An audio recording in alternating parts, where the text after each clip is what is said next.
Stockholm ee dalka Sweden ayaa waxaa munaasabad ballaaran oo soo dhaweyn loogu sameeyay safiirka cusub ee dawladda Soomaaliya u magacaawday dalka Sweden Danjire Cawaale Cali Kulane faahfaahinta warkani waxaa inoo soo diray wariyahayaga Cabdulqaadir Honaste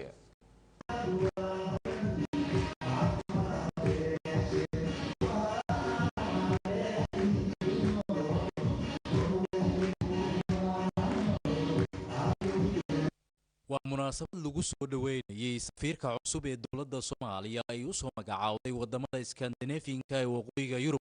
gaar ahaan dalka Sweden mudane Cawaale Cali Kulane ayaa lagu qabtay magaalada Stockholm iyadoo soo dhaweyntiisuna ay ka qayb qaateen dhammaan bulshada qeybaheeda kala duwan ee ku dhaqan guud ahaan dalka Sweden ugu horeyntii waxgaradka siyaasiyiinta dhalinta iyo haweenka qabanqaabada munaasabadani lahaa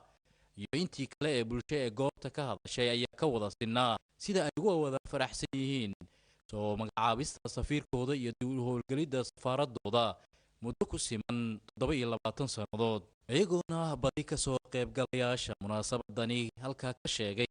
in soo dhaweynta Danjire Cawaale ka sokow ay ka go'an tahay inay si wada jir ula shaqeyn doonaan safiirkooda iyo sidii safaaradda Soomaaliya dalka Sweden ay u noqon lahayd mid taabagasha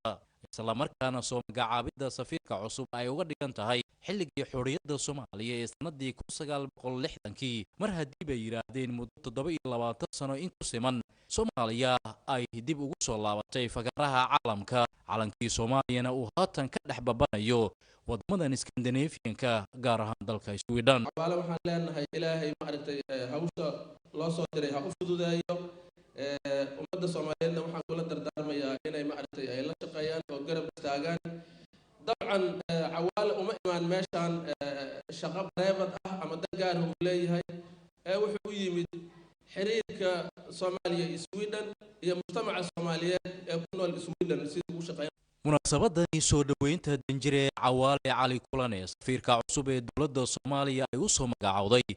dalalka Scandinavian-ka xaruntiisana tahay magaalada Stockholm ee dalka Sweden oo halkaasi hadallo kooban ka jeediyay ayaa ugu horeyn ka mahadceliyay soo dhaweynta wanaagsan ee loo sameeyay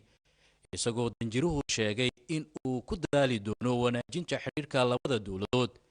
balse danjiraha ayaa waxa uu ka codsaday dadka Soomaaliyeed inay u istaagaan sidii si wada jir iyo midnimo Soomaaliya ay iskula shaqeyn lahaayeen runtii waad ku mahadsantihiin maaragtay soo dhaweynta marka hore waxaan rabaa inaan gaarsiiyo aan salaan idinkaaga siiyo madaxweynaha qaranka mudane Xasan Sheekh Maxamuud ra'iisul wasaaraha mudane Cabdishiid Cali Sharmaake Cumar Cabdishiid Cali Sharmaake iyo wasiirka arrimaha dibadda mudane Cabdisalaam Cumar Hadliye oo dhammaantooda yani codkiini aqbalay danta qarankana u arkay in hadda safaarad halkaan laga furo oo idankaas aan ku imid hadeertaan ayadoo ugu dambeyntii munaasabadan soo dhaweynta Danjire Cawaale Cali Kulane ay ku soo ilaatay jawi farxadeed balse safiirka cusub ee dawladda federaalka Soomaaliya ugu magacaaban haatan iyo wixii ka dambeeya dalkan Sweden ayaa yimid xilligii ugu habboonaa iyo waqtigii baahi weyn ay u qabeen dadka Soomaaliyeed ee qurbaha ku dhaqan gaar ahaan dalka Sweden iyadoo Danjire Cawaalana uu xilligani ka shaqo bilaabi doono safaaraddii Soomaaliya oo muddo ku dhow 30 sano albaabada isugu dhufneed kadib markii safaaradda Soomaaliya ee Sweden ay la galbatay dawladdii dhexe ee Soomaaliya sanadii 1991kii Cabdulqaadir Honaste Universal TV magaalada Stockholm